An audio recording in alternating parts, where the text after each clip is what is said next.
अब इधर से 11वां आपका अथवा चालू हो रहा था। हम सिर्फ एक एक क्वेश्चंस को देखेंगे और उसके जो बाकी क्वेश्चन रहेगा, जो भी क्वेश्चंस अथवा का बाकी रहेगा, उस क्वेश्चंस को हम नेक्स्ट बी या सी सेट में देख लेंगे। ठीक है, तो चलो हमें क्या दे रखे, 2 सेंटीमीटर त्रिज्या वाले 64 गोले, 2-2 सेंटीमीटर त्रिज्या वाले 64 गोला है हमारे पास, छोटा छोटा है ना, उसको पिघला करके बड़ा गोला बनाना है, फिर उस बड़े गोले की त्रिज्या निकालना है। तो सबसे पहले तो लिख लो, दिया क्या है उसको लिखो, दिया है छोटे गोले की त्रिज्या। ठीक है, कितना दिया है, आर का मान जो दे रखे 2 सेंटीमीटर। तब मुझे मान के चलो अगर एक गोले का आयतन निकालना पड़ेगा, फिर उतना, तभी तो बड़ा पूरा बड़ा से गोला बनाऊंगा ना। तब यहां पर वो करने के लिए हम सिंपल से इसको क्या कर सकते हैं, इस तरीके से कर लेते हैं, माना बड़े गोले की त्रिज्या। अगर मैं बड़े गोले की त्रिज्या की बात करूं तो उसको हम मान लेते हैं, जैसे कि मैं आर मान लिया, कैपिटल आर। अब देखो इसको कैसा कर सकते हैं, अगर मैं बड़े गोले की त्रिज्या की बात करूं, बड़े गोले की त्रिज्या या बड़े गोले की हम लोग क्या ले सकते हैं, सीधा सीधा बड़े गोले की मैं आयतन की बात करूंगा। ठीक है, अगर एक बड़ा गोला का बनेगा कैसे में बनेगा, 64 जब गोला को हम लोग पिघलाएंगे, 64 छोटे गोले का आयतन, ये बनेगा ना ऐसे ही। ये क्लियर होना चाहिए मेरे हिसाब से कि एक बड़ा गोला कब बनेगा, एक बड़े गोले का आयतन कब आएगा, बड़ा पूरा आयतन हिस्सा कब आएगा, जब 64 गोलों को पिघलाएंगे तब। और बड़े गोले के आयतन के लिए सूत्र की अगर मैं बात करूं तो वो क्या हो जाएगा, ये 4/3 पाई आर का क्यूब ये होगा। और उसी तरह 64 गोले का आयतन की बात करें तो उसमें भी 64 लग जाएगा सामने में, और 4/3 पाई आर का क्यूब इस तरीके से होगा। अब जो जो मान पता है उसको रखते चलो, हमें तो 4/3 को 4/3 लिखना है, पाई का पाई लिखना है, और आर की मान की बात करो तो इसका मान ही तो हमें निकालना है। इस सेट तो कुछ वैल्यू दिया नहीं है। अगर इस सेट की बात करें तो 64 गुणित 4/3 पाई, और r की मान दिया है 2⁻3 इस तरीके से। अब देखो यहां पर होगा क्या, अगर मैं ऐसा 4/3 और पाई को दोनों साइड से कैंसिल आउट कर दूंगा, तब हो सकता है, क्योंकि उधर से इस साइड भेजेंगे तो वो आएगा नीचे में, भाग में आएगा, तो भाग में आने के बाद तो कट जाएगा, तो इसलिए मैं दोनों साइड से डायरेक्ट उसको कटा दिया। तो बाकी क्या रहेगा, यहां पर r⁻3 और उस साइड 64 और 2⁻3 इस तरीके से सिर्फ बाकी रहेगा। ठीक है, इतना आपको कर लेना। अब देखो क्या करना है, r⁻3 बराबर, ये 64 को कैसे लिख सकते हैं हम लोग, 4 का 3 बार गुणा करने से ऐसा 4 गुणित 4 गुणित 4, 4 चौक 16, 16 चौक 64 होता है ना, इसलिए मैं 64 को क्या लिख दूंगा, 4⁻3 लिख दिया, गुणा में 2⁻3 ऐसा। अब r⁻3 बराबर, देखो यहां पर दोनों का घात 3 है, इसलिए मैं घातांक के नियम से पूरे की घात 3 लिख दूंगा। इस तरीके से करेंगे ना, 4 की भी घात 3 है, 2 की भी घात 3 है, इसलिए मैं पूरे की घात 3 लिख दिया। अब सॉरी 2 है यहां पर, ठीक, तो r⁻3 बराबर यहां पर 4 दूनी कितना हो जाएगा, 8⁻3। अब जब देखो तुलना करेंगे यहां पर तो सिंपल सी r की मान कितना हो जाएगा, 8 हो जाएगा। ठीक है, क्योंकि घात आपस में बराबर है, मतलब उसके आधार भी आपस में क्या होगा, बराबर होता है। तो आप इस तरीके से इसको सॉल्व कर सकते, लिखना है अतः बड़े गोले की त्रिज्या 8 सेंटीमीटर होगा करके आपको लिख देना है। क्लियर है, तो ये करना है। इसके अथवा के क्वेश्चन हम जो है नेक्स्ट वीडियो में देखेंगे। अब हम चलते हैं आपके 12वें नंबर की क्वेश्चन पे। 12वें नंबर क्वेश्चन में भाई हम बहुलक को इस वीडियो में देखते हैं, फिर माध्यिका को मैं अगले वीडियो में बताऊंगा। ठीक है, तो बहुलक वाली क्वेश्चन करना है। बहुलक के लिए हम एक सिंपल से टेबल दे रखे, भाई क्या उस टेबल को मैं ड्रॉ कर लेता हूं फटाफट आपके लिए।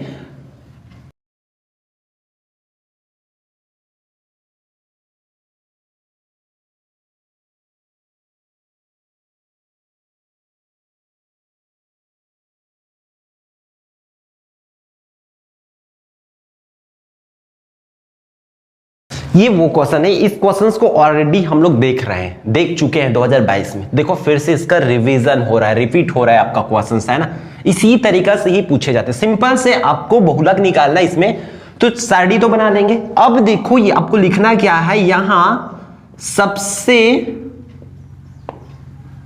अधिक आवृत्ति कौन सा है भाई, आवृत्ति की बात कर रहे हैं, आवृत्ति तो नीचे को बोला जाएगा। तो इसमें सबसे बड़ा नंबर कौन सा है वो देखो, तो आपको देखने से पता चलेगा कौन सा है भाई, 16 है। तो सबसे अधिक आवृत्ति 16 है, जो आपको सिंपल से लिखना है यहां पर वर्गांतर। देखो 16 किसके अंतर्गत में आ रहा है, कौन से वर्गांतर में, 20 से 30 के अंतर्गत आता है।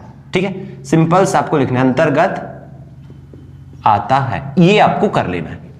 ठीक है, उसी के अंतर्गत में आ रहा है ना। तब यहां पर देखो सिंपल सा आपको L का मान क्या हो जाएगा, 20, और इसके बीच का गैप को H बोला जाता है। L कहां से, जो छोटा पद होता है वही होता है 20।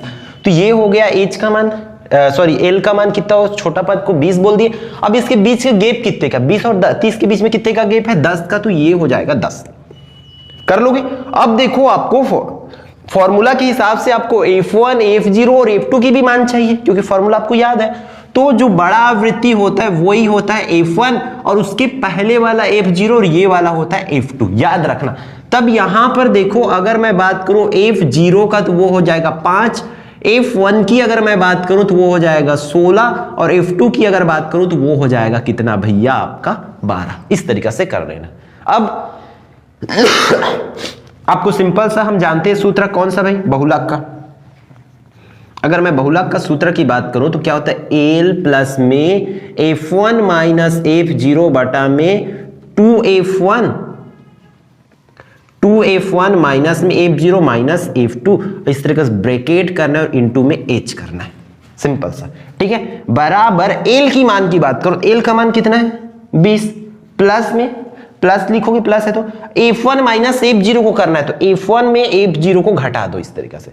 तो कितना हो जाएगा भाई, यहां पर अगर बात करो तो देखो ये कैसे होगा, F1 की वैल्यू कितना है 16, तो 16 लिख दिए, माइनस F0 को कितना है 5, तो 5, नीचे में 2F1 मतलब 2 गुणित F1 की जगह में फिर से कितना लिख दिए 16, माइनस में F0 का फिर से 5, माइनस F2, तो F2 का मान कितना है 12, फिर ब्रैकेट बंद, इनटू H का मान कितना है 10। तो इस तरीके से आपको 10 लिख लेना। अब देखो एक स्टेप और यहां कर लेते हैं हम लोग, 20 का 20 प्लस है तो प्लस।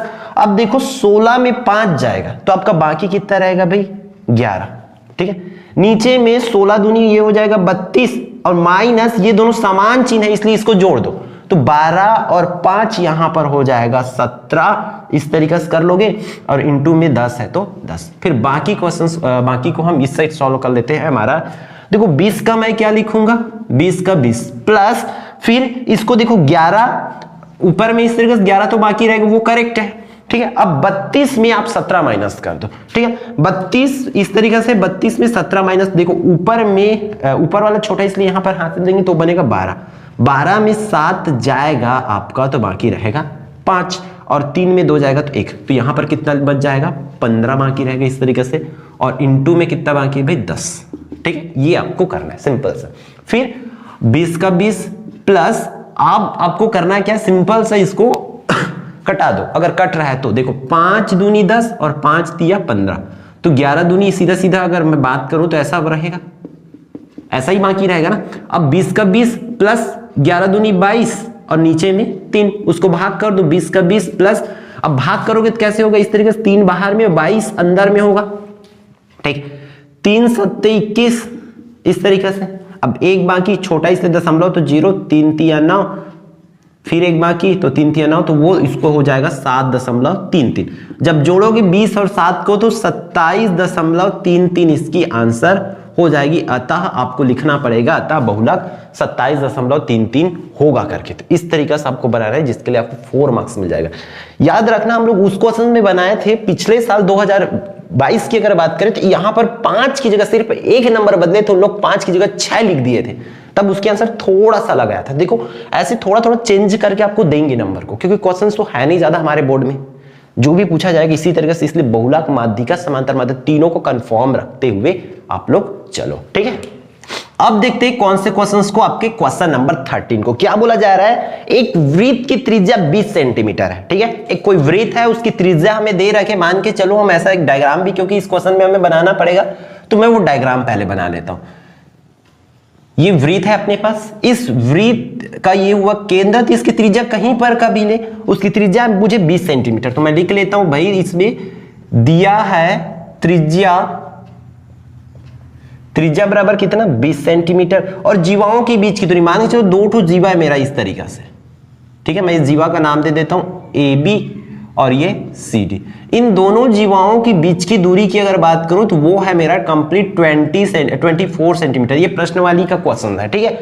24 सेंटीमीटर है तो और इसकी त्रिज्या मान के चलो मैं त्रिज्या इसको लेता हूं या मैं किसको लूं, इसको लूं। इन दोनों बीच की त्रिज्या का कितना है 20 सेंटीमीटर है, तो वो आपको सॉल्व करना है। और जीवा की इन जीवा जो AB और CD है ना उसकी लंबाई ज्ञात करना है। याद रखना यहां पर जीवा बराबर है। तो देखो हमें ये तो त्रिज्या दे रखे, त्रिज्या क्या है, त्रिज्या हम किसको ले रहे हैं OA या OC बराबर सीधा सीधा कितना दे रखे 20 सेंटीमीटर। और ये हुआ हमारा केंद्र, मान के चलो मैं इसको M और इसको ML ले लिया मान के चलो, या N ले लिए, चलो MN एक साथ, ठीक इस तरीके से। तब हमें क्या पूरे का मान दे रखे और क्या दे रखे MN की लंबाई दे रखे। MN बराबर है 24 सेंटीमीटर मुझे गिवन है क्वेश्चन में। तब यहां पर देखो सिंपल से अगर मुझे आधे का निकालना है मान चलो इसका, तब मैं क्या करूंगा यहां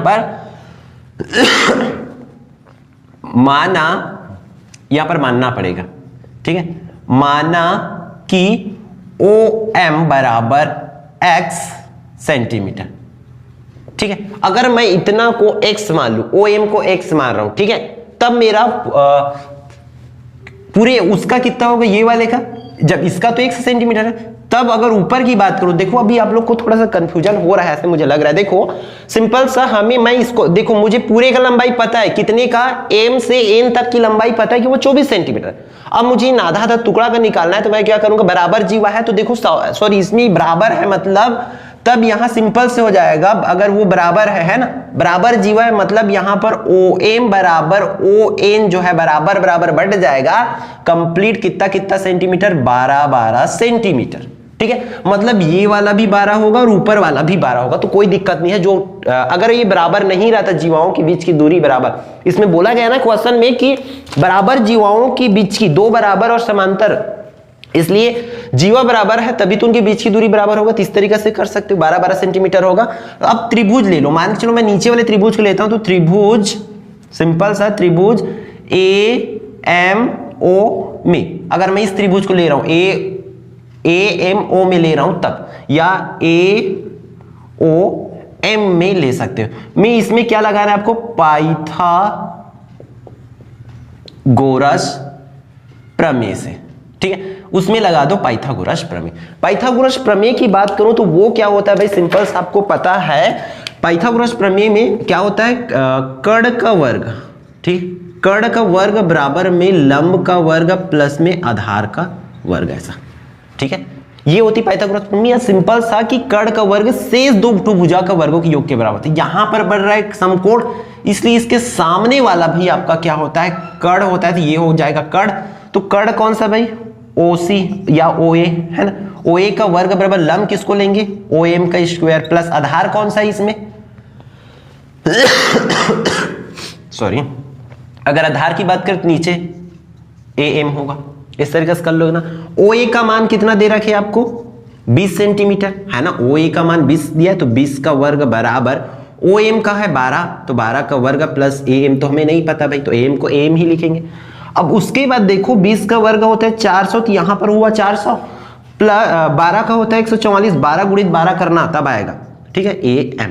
अब मुझे AM का मान चाहिए तो AM को यहीं रहने दो और 144 को इधर भेज दो, तो 400 माइनस में 144। तब यहां पर देखो आपको सिंपल से क्या करना है, 400 में 144 को माइनस कर दो। तो देखो ऊपर छोटा है तो यहां से देंगे तो वो बना 10, 10 में 4 जाएगा तो 6, फिर ऊपर छोटा है तो यहां से देंगे 10 में 5 जाएगा तो 5 और 4 में 2 जाएगा तो 2। तो ये कितना हो रहा है 256। इस तरीके से AM का मान, सॉरी AM स्क्वायर है, ये स्क्वायर स्क्वायर स्क्वायर करते आना। अब मुझे AM का मान चाहिए तो घात को भेज देंगे तो करड़ी 256 हो जाएगा। और करड़ी 256 का मान कितना होता है भाई, आपको पता है 16 का वर्गमूल होता है।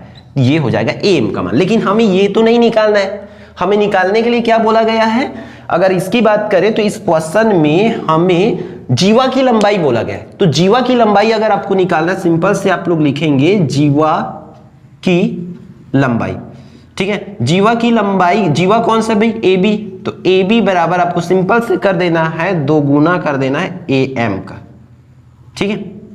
तो 2 गुणित ए एम का मान कितना है 16, तो ये कितना हो जाएगा 32 सेंटीमीटर। इतना आसान क्वेश्चन है, इस क्वेश्चन को आपको कर लेना। अतः जीवा की लंबाई 32 सेंटीमीटर होगा करके आपको बनाना रहेगा, ठीक है। फिर देखो इस क्वेश्चन नंबर अगर 14 की मैं बात करूं, 14 की बात करूं, तो उसमें हमें दे क्या रखे, प्रवणता दिया हुआ है। तो आप लोग लिखेंगे इस तरीके से, प्रवणता को दर्शाते किसे भी एम से, एम बराबर दे रखे 7/3, इस तरीके से लिखेंगे। और उसमें क्या बोल रहा है, रेखा बिंदु दिया हुआ है, तो इसको भी लिख लो भाई। चलो रेखा बिंदु मतलब x और y की जो मान है वो दे रखे कितना 6 और 0, इस तरीके से दे रखे, ठीक है। इतना और x और y का मान भी हमें दिया। तो सिंपल सा आपको करना क्या, रेखा का समीकरण बनाना है। तो रेखा का समीकरण होता क्या है, रेखा का समीकरण आपको पता है y बराबर में mx प्लस में c होता है।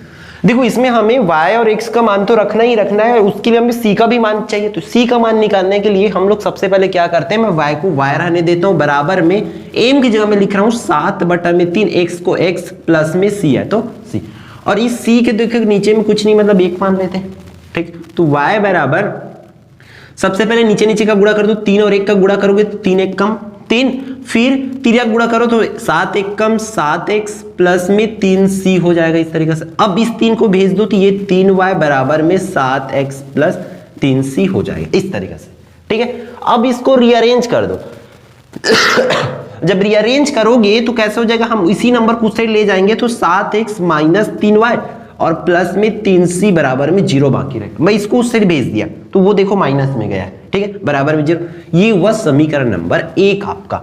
अब देखो यहाँ c का मान निकालना है आपको, c का मान तो रखना पड़ेगा, तो आपको लिखना पड़ेगा यहाँ पर। हम ऐसा कर सकते c का मान निकालने के लिए, समीकरण 1 में x बराबर 6 व y बराबर 0 रखने पर, ठीक है, ये कर ले कि देख लेते हैं भाई। और जब ऐसा करोगे तो देखो समीकरण 1 ऊपर में है, 7 के साथ x की जगह में 6 माइनस 3, y की जगह में 0 प्लस 3c बराबर में 0, इस तरीके से कर लेना। फिर 7 6 का 42 माइनस 3 0 0 प्लस 3c का 3c बराबर में 0 कर लेना। फिर अब 42 में 0 जाएगा तो 42 ही बाकी रहेगा, और 3c है तो 3c बराबर में 0, इस तरीके से लिखोगे। फिर आपको c का वैल्यू चाहिए इसलिए 42 को भेज दो तो वो बन के जाएगा -42। अब c की मान निकालने के लिए आप 42 को नीचे में भेज देंगे, 3 को तो कटा दो उसको भाई, 3 1 कम 3, 3 1 कम 3, 3 चौक 12, तो कितने बार में कटेगा -14 बार में, इस तरीका। तो c का मान कितना आया 14 आया। अब उसी c के मान को रख दो आप लोग, तो c बराबर फिर से समीकरण 1 में रख दो, समीकरण 1 में c की जगह में -14 रखने पर करके आप कर सकते हो, ठीक है, वो -14 ही आएगा वहां पर, क्लियर। तो -14 रखो समीकरण 1, ये 7x का 7x माइनस 3y का 3y माइनस, अब देखो प्लस है ऐसा 3 और c की जगह पे -14 रखेंगे इस तरीके से, ठीक है, और बराबर में 0 है तो 0 हो जाएगा। 7x माइनस 3y, अब देखो प्लस माइनस का माइनस और 14 एकम 14, 14 2 28, 14 3 42 बराबर में 0, इस तरीके से तो -42 बराबर 0 हो जाएगा। तो ये रहा फाइनल, यही अभीष्ट समीकरण है करके लिख सकते हो, अभीष्ट समीकरण है या प्राप्त हुआ करके, क्योंकि वो आपका फाइनल समीकरण बनाने बोला गया था, तो ऐसा आप कर सकते हो, ठीक है। अब आपका 5 मार्क्स वाला क्वेश्चन स्टार्ट होता है भाई, यहां से कौन सा 2 पार्ट से आता है आपको पता है, एक तो 8 से आएगा या तो दूसरा सीधा 13 से आता है। हम 8 पार्ट की क्वेश्चन, फर्स्ट क्वेश्चन देख रहे हैं। वसीम ने पंजाब नेशनल बैंक में 200 रुपए प्रति माह की दर से 5 वर्ष के लिए आवर्ती जमा खाता खोले। तो हम आवर्ती की क्वेश्चन मैं आपको फिर से कराने जा रहा हूं, आपका 5 नंबर फिक्स कराने वाला हूं, तो बहुत ध्यान से देखना। देखो आवर्ती जमा खाता की बात करें तो वसीम ने पंजाब नेशनल बैंक में 200 रुपए प्रति माह की दर से, मतलब इस क्वेश्चन में हमारा पी की वैल्यू कितना है भाई 200 रुपए है, प्रति माह की दर से 5 वर्ष के लिए खाता खोला। यदि ब्याज की दर 6% है, आर की वैल्यू जो है 6% है, एन की वैल्यू जो है 5 वर्ष और 5 साल में कितने महीना होगा, तो 12 पंचे 60 माह होता है। तो आपको पता है कि हम आवर्ती में क्या करते हैं, जो भी समय रहता है उसको किस में बदल देते हैं, माह में बदल देते हैं। तब उसको 5 साल बाद कितना पैसा मिलेगा उस वसीम को आपको कैलकुलेट करना है। तो सिंपल से ये तो दिया है करके लिख लोगे। उसके बाद आपको हम जानते हैं सूत्र, कौन सा सूत्र भाई? बहुत आसान सूत्र आपको बताया गया था। ब्याज निकालना, ब्याज कैलकुलेट करना है तो सबसे पहले P गुणित R गुणित n+1 बटा में 100 गुणा में 12 गुणा में आपको क्या करना है, 2 लिख देना है। इतना ही काम मैं आपको सिखाया था उस दिन की क्लास में, ठीक है। तो देखो आपको ध्यान से करना क्या, वैल्यूज रखते चलो। P की वैल्यू कितना है? P की जगह में कितना रखना है? 200 रखे। गुणा है तो गुणा, R का मान कितना है? 6, तो यहां पर रख दिए 6। n का मान कितना है? 60, तो 60 और ब्रैकेट में 60 प्लस में 1 इस तरीके से रखना है, ठीक है। फिर ऐसा बना लो भाई, लाइन खींच लो छोटा सा, ठीक है। इसको नीचे को कुछ नहीं करना है अभी फिलहाल, तो वैल्यू रख रहे हैं तो, है ना। अब नेक्स्ट स्टेप में देखो आपको करना है, इसको कट आउट करना है। तो कट कैसे करते हैं? नीचे से 2 जीरो, ऊपर से 2 जीरो, ठीक। अब देखो इससे ज्यादा कट नहीं करते, या चलो एक और कटा लेते। 12 कम 12, 12 पंचे 60। अब जो बाकी उसको लिख दो। यहां का कितना बाकी? 2, यहां का कितना बाकी? 6, यहां का कितना बाकी है? 5, और 60 और 1 61 बाकी। और नीचे में क्या क्या बाकी है? देखो सिर्फ 2 बस बाकी है। तो ये दो खत्म, तो बाकी क्या रहेगा आपके पास? 6 गुणित 5 गुणित 61, तो इसमें गुणा कर दो। 6 पंचे 30 गुणा में 61, तो 30 एक कम 30 की 0, हासिल रहेगा 3, ठीक है। और फिर 3 छक्के 18, 19 20 21, कैसे करेंगे इसका? रुको ऐसा 61 गुणित 30 करो, ठीक है। पहले तो 0 0 होगा ऐसा, 3 एक कम 3, 3 छक्के 18 इस तरीके से, ठीक है। तो 0 3 8 1, तो कितना हो रहा है? 1830 रुपए, ठीक है। तो ये हो जाएगा ब्याज। कैलकुलेट कर लोगे, ब्याज निकला। ये तो सिर्फ ब्याज है। अब हमें बताना क्या है कि 5 साल बाद उनको कितना राशि मिलेगा, कितना पैसा मिलेगा। तो सिंपल से यहां पर लिखोगे 5 वर्ष बाद मिलने वाली राशि, ठीक है। ये आपको निकालना है। तो 5 वर्ष बाद कितना राशि मिलेगा, उस चीज को निकालने के लिए आपको सिंपल से करना क्या है, ध्यान से देखो। P गुणित n करना है, मतलब P जितना रुपया जमा किया वो जितने महीने तक जमा किया वो मिलेगा, साथ ही साथ उसको 5 साल बाद क्या मिलेगा? ब्याज मिलेगा। तो सूत्र ये होता है उसके लिए। P का वैल्यू कितना है भाई? 200, और n का वैल्यू कितना है? 60 माह, प्लस ब्याज कितना मिलेगा उसको? ब्याज की जगह में 1830 रुपए मिलेगा। तो आप 1830 रुपए ऐसे कर सकते हो, ठीक। अब इसके गुणा कर दो, 6 दूनी 12, और नंबर किया, 3 ठो जीरो, तो 3 जीरो लगा दो आपको इस तरीके से, प्लस में ब्याज 1830 रुपए। जोड़ दो इसको फाइनल ऐसे, 12,000 रुपए है, उसमें जोड़ दो 1,830 रुपए, तो 0 3 8, तो कितना हो जाएगा? 13,830 रुपए। अतः में आप लिखेंगे, अतः वसीम को 5 वर्ष पश्चात 13,830 रुपए प्राप्त होगा, या इतना धन राशि दिया जाएगा करके आपको लिख देना है, ठीक है। तो बहुत आसान है, इसको आपको करना है। बात है क्वेश्चन नंबर 16 का, तो आपको पता है 16 को अगर बोर्ड में बताएंगे तो थोड़ी सी मुश्किल होती है, बट फिर भी मैं उसका हिंट दे देता हूं आपको कि कैसे करना है। देखो एक परिवृत्त, सिंपल से एक परिवृत्त की रचना करने, मान चलो मैं परिवृत्त को बता देता हूं। इसमें हिंट आपको दिया क्या? परिवृत्त बनाने के लिए सिंपल से, अगर क्वेश्चन नंबर 16 की अगर मैं बात करूं तो उस 16वें नंबर की क्वेश्चन में आपको सिंपल से दे रखे हैं हम लोग को क्या, एक परिवृत्त बनाने के लिए बोल रहे हैं AB बराबर 8 सेंटीमीटर। तो इसकी वीडियो ऑलरेडी चैनल पर डली, वो जा करके देख सकते हो। AB बराबर 6, एंगल A बराबर आपको दे रखे 45 अंश, और एंगल B बराबर दे रखे 60 अंश। तो सबसे पहले तो इसका एक त्रिभुज बनाओगे, त्रिभुज बनाने के बाद आपको परिवृत्त बनाना पड़ेगा। इसमें सबसे पहले AB खींच लो इस तरीके से, ठीक है। स्केल से नाप के B खींचो, फिर मान चलो ये A है और ये B है। चांदा को रखो 60 अंश का कोण बनाते हुए, सॉरी 45 अंश का कोण बनाते हुए एक रेखा खींच दो। फिर B पे रख के 60 अंश का कोण बनाते हुए एक रेखा खींच दो। ऐसे जो कटान बिंदु आएगा उसको नाम क्या देना है? C नाम देना है, सिंपल सा। अब ये बना त्रिभुज। अब परिवृत्त बनाने के लिए इसका लंबार्धक लेना पड़ेगा। इसका आधे से ज्यादा का आपको ऊपर नीचे दोनों में चाप काटना है। तो चाप काटोगे तो जो कटान बिंदु आएगा उसको मिला देना है, ठीक है। अभी नहीं आ रही होगी, अगर जो बच्चे नहीं किए उसको, तो जा करके आप परिवृत्त बाई एकलव्य RPS सर्च करो, वो आपको मिल जाएगी वीडियो, ठीक है। तो इतना आप कर लेना, ठीक है। तो फिर हम चलते हैं आपके नेक्स्ट क्वेश्चन। 6 मार्क्स वाले क्वेश्चन अध्याय 2 का है भाई। क्या बोला जा रहा है कि 5 वर्ष पूर्व मेरे आयु मेरे पुत्र की आयु की 3 गुनी थी, ठीक है। 10 वर्ष पश्चात मेरी आयु मेरे पुत्र की आयु की 2 गुनी हो जाएगी, मेरे व मेरे पुत्र की वर्तमान आयु ज्ञात करना है। बहुत आसान क्वेश्चन है, देखो ध्यान से देखना। बस ये आपका 5 मार्क्स के लिए 6 मार्क्स का आपको फिक्स कराने वाला हूं, ठीक है। लास्ट 2 क्वेश्चन, इसलिए थोड़ा सा पेशेंस बना के रखो। मुश्किल से आपका 5 से 10 मिनट, 10 मिनट में आपकी पूरी क्लास खत्म होने वाली है, आपका नंबर फिक्स होने वाला है। बस थोड़ा सा टाइम दे दो और, ठीक है। तो देखो आपको 5 अंक क्या बोला गया है, 5 वर्ष पहले ऐसा कुछ कंडीशन, सॉरी 5 वर्ष पूर्व मेरे और मेरे पुत्र की वर्तमान आयु 3 गुनी थी, ऐसा पूछ रहा है। तो सबसे पहले तो मान लेते, माना कि मेरे लिखने के बजाय मैं क्या लिख रहा हूं, पिता की वर्तमान आयु, पिता को वर्तमान आयु, पिता के वर्तमान आयु को हम लोग क्या मान लिए भाई x। उसी तरीका से उसके पुत्र की आयु को क्या मान लेते, उसके वर्तमान आयु को y मान लेते हैं।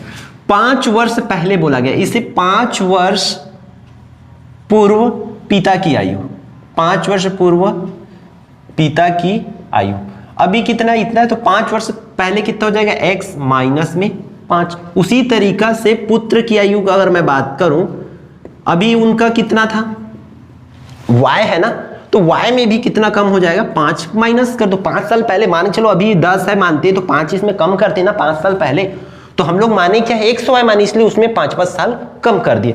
प्रश्न अनुसार, प्रश्न में बोला गया है क्या भाई, आप लोग देखे होंगे ध्यान से या देख पा रहे हैं कि मेरी उम्र पुत्र की उम्र के 3 गुनी थी, मतलब पिता का उम्र, पिता का आयु लिख लेता हूं क्योंकि आयु लिखते आ रहे हैं, पिता की आयु पुत्र की आयु के कितने 3 गुना के बराबर, तो इस तरीके से लिखना है आपको सिंपल सा, ठीक है। तो पिता की आयु कितना है अभी x माइनस 5 और इनकी आयु कितना है 3 का 3 लिखेंगे, पुत्र की आयु है y माइनस 5, तो इस तरीके से हो जाए। इसका जब बूढ़ा करोगे तो x माइनस 5 बराबर 3 का y के साथ गुणा कर दो तो ये हो जाएगा 3y माइनस 3 पंचे 15, सबको एक साइड ले आओ, x माइनस 3y बराबर में माइनस 15 और प्लस 5, तो x इसको हल कर दो, x माइनस 3y बराबर में, देखो दोनों में भाई आपका क्या अलग अलग चिन्ह, घर जाएगा 15 में माइनस 15 में 5 जाएगा तो यहां पर बाकी रहेगा माइनस 10, ये होगा समीकरण नंबर 1। क्लियर यहां तक का?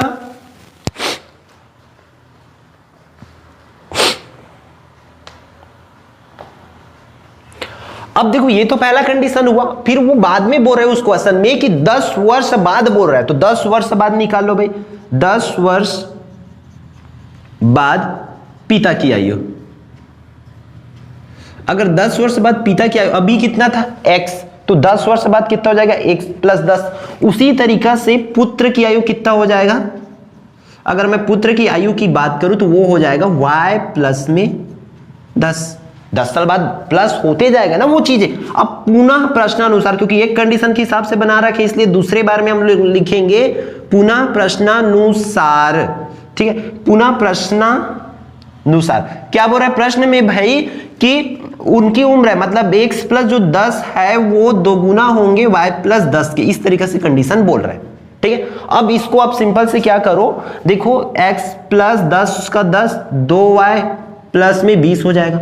अब उसको ले आओ x माइनस 2y और उस साइड क्या बाकी रहेगा 20 और 10 को भेजेंगे तो माइनस 10 बन के जाएगा, तो यहां पर हो जाएगा x माइनस 2y बराबर में 10, ये हुआ समीकरण नंबर 2।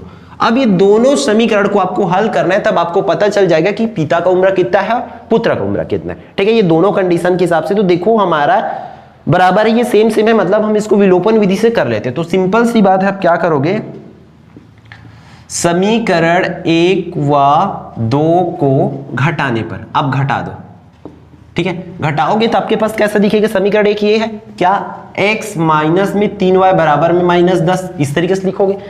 दूसरा समीकरण क्या है, x माइनस 2y बराबर में सिर्फ कितना है वहां पर 10 है, तो ऐसा करोगे।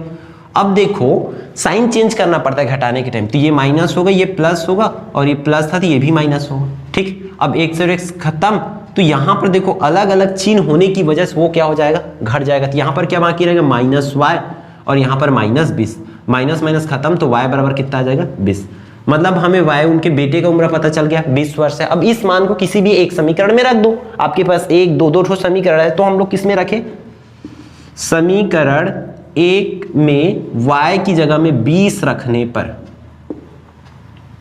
ठीक है। ये पहला आंसर निकल गया ना, y का मान निकल गया, हमें x का मान चाहिए इसलिए y के मान को हम रख रहे हैं, तो x की जगह में x माइनस 3, y की जगह में कितना रखना है 20, यहां पर रख दिए, बराबर है तो बराबर और माइनस 10 है तो इस तरीके से माइनस 10 लिखेंगे। आया यहां तक। अब x माइनस इसका गुणा कर दो, 20 से कम 20, 20 दूनी 40, 20 तिया 60 बराबर में माइनस 10। अब x का मान इसलिए 60 को भेजोगे तो वो क्या बन के जाएगा, प्लस 60। ठीक है, ऐसा ही होगा ना। अब जैसे कि मैं हमेशा सिखाते आ रहा हूं आपको कि अलग अलग चिन्ह हो तो क्या होता है, घट जाता है। इसके सामने माइनस है, उसके सामने प्लस है, तो 60 में 10 जाएगा तो बाकी रहेगा 50। ये हुआ दूसरा आंसर। अतः पिता का उम्र 50 वर्ष व पुत्र की उम्र कितना होगा, 20 वर्ष होगा करके आपको लिखना है। ये इस तरीके से करोगे तो आपको 6 मार्क्स मिल जाएंगे। ठीक, तो अब आपका आज की इस क्लास का लास्ट क्वेश्चन, ठीक है, लास्ट क्वेश्चन 6 मार्क्स के लिए ट्रिगोनोमेट्री चैप्टर से देखते हैं। एक ही क्वेश्चन को देखना है क्योंकि अथवा में तो 2 रहती है। तो सिंपल से हमारा लास्ट क्वेश्चन दे रखा है 18 में, क्या, कॉस थीटा बटा में सेक 90 minus theta plus 1 plus sign 90 minus theta बटा में कॉसेक थीटा माइनस 1 बराबर में, हमें सिद्ध करना है इसको। ठीक है, सिद्ध करके क्या लाना है, 2 कॉट 90 माइनस थीटा, इतना प्रूफ करके लाना है इसको। ठीक है, तो बहुत ध्यान से देखेंगे कि आप लोग कर क्या सकते हैं इसको हम लोग। ठीक, तो देखो इसको जब लेफ्ट हैंड साइड में लेता हूं इस क्वेश्चन में, तो क्या लेंगे हम लोग, कॉस थीटा का कॉस थीटा बटा में सेक 90 माइनस थीटा प्लस 1 लिखूंगा, प्लस साइन का साइन 90 माइनस थीटा और बटा में यहां पर क्या दे रखे भाई, कॉसेक थीटा माइनस 1। इतना को हल करके हमें लाना क्या है, 2 कॉट 90 माइनस थीटा। तो देखो बहुत आसान है एकदम, कॉस थीटा का तो कॉस थीटा लिखेंगे, फिर सेक 90 माइनस थीटा का क्या होता है उसको देख लो।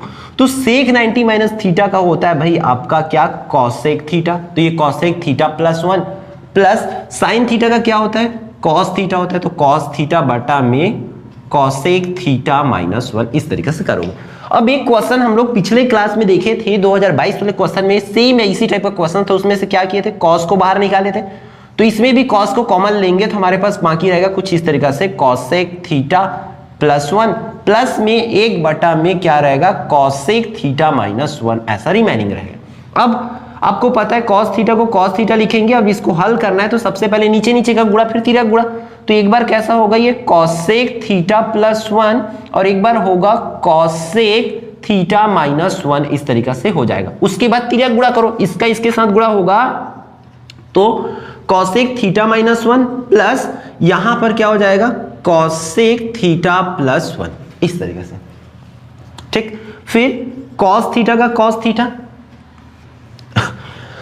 करना क्या, आप देखो यहां से ये कट जाएगा, प्लस प्लस मतलब अलग अलग साइन होने की वजह से, फिर कॉसेक थीटा और कॉसेक थीटा जुड़ के हो जाएगा 2 कॉसेक थीटा, और नीचे में देखो एक बार प्लस में और एक बार माइनस में, तो ये हो जाएगा कुछ इस तरीका से, कॉसेक स्क्वायर थीटा माइनस में 1 हो जाएगा इसकी फॉर्मूला, क्योंकि इसका भी स्क्वायर होता है। इस तरीके से करोगे। फिर नेक्स्ट इसमें आप करोगे क्या, कॉस थीटा का कॉस थीटा 2 कॉसेक थीटा लिखेंगे। जस्ट नीचे की बात करें, अगर मैं इस नीचे की बात करूं कॉसेक स्क्वायर थीटा माइनस 1 का, तो यहां पर हो जाएगा क्या, कॉट स्क्वायर थीटा। ठीक है, तो इस तरीके से आपको कर लेना है। अब देखो हमें लाना क्या है, सिंपल सा 2 कॉट 90 माइनस थीटा, मतलब 2 बोल सकते हैं 2 tan थीटा लाना है, तो इसको सॉल्व करना पड़ेगा। तो सॉल्व करने के लिए आगे हम देखते हैं कि किसको कैसे कर सकते हैं। ठीक,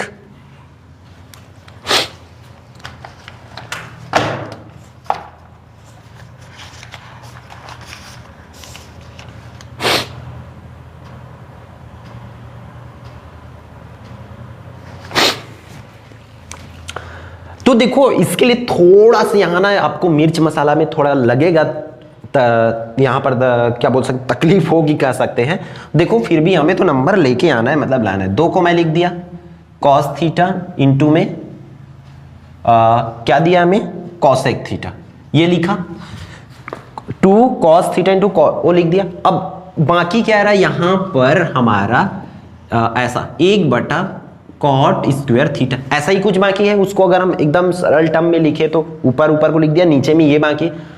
अब देखो इसको जब मैं बदलने गया इस तरीके से, cos theta into cosec theta, तब ये कितना हो जाएगा, ये हमारा हो जाएगा tan स्क्वायर थीटा होगा ना। 1 बटा कॉट का क्या होता है, tan स्क्वायर थीटा, तो इसको 2 का 2 और इसको लिख दो कॉस थीटा इंटू में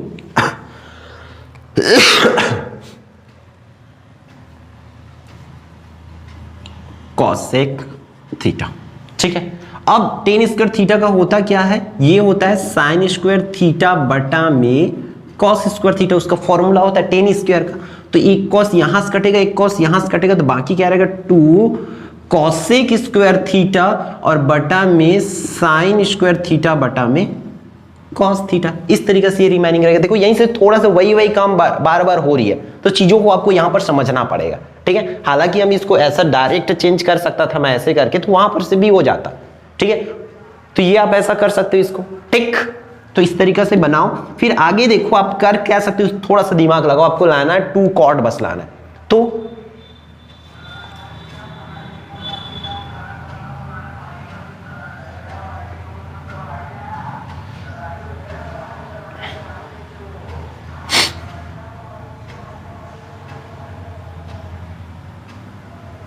अब देखो एक चीज हम कर सकते हैं, यहां से 2 cosec theta into sine theta बटा में इंटू साइन थीटा बटा में कॉस थीटा, ऐसा कर सकते क्या। देखो साइन स्क्वायर थीटा था तो उसको मैं साइन साइन करके 2 बार लिख दिया।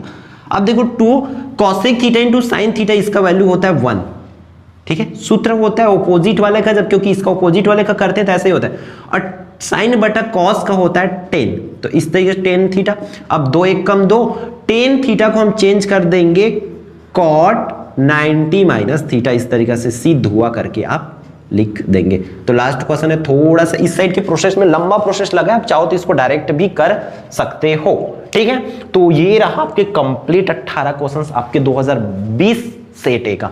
हम जो है मिलेंगे किस बार भाई, सेट बी के सॉल्यूशन पे नेक्स्ट डे।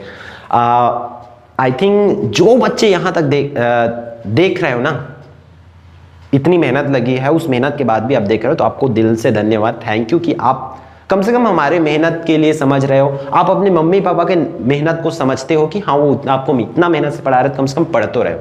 और उन बच्चों तक इस वीडियो को जरूर शेयर करना जिनकी पढ़ाई सही से नहीं हो पा रही है, आपके दोस्त है उनको बोलो कि वीडियो से पढ़ो, हमारे भैया आपके लिए लगे हैं पढ़ा रहे करके। और जो टीचर्स हैं उन लोगों से एक स्पेशल रिक्वेस्ट है कि एटलीस्ट उन स्कूलों को जरूर भेजें जिनके स्कूलों में मैथ्स की टीचर नहीं है। ठीक है, तो इस वीडियो में बस इतना ही। All the best for your exam, फिर मिलते हैं आने वाले इंपॉर्टेंट वीडियो में। जय जोहार, जय छत्तीसगढ़।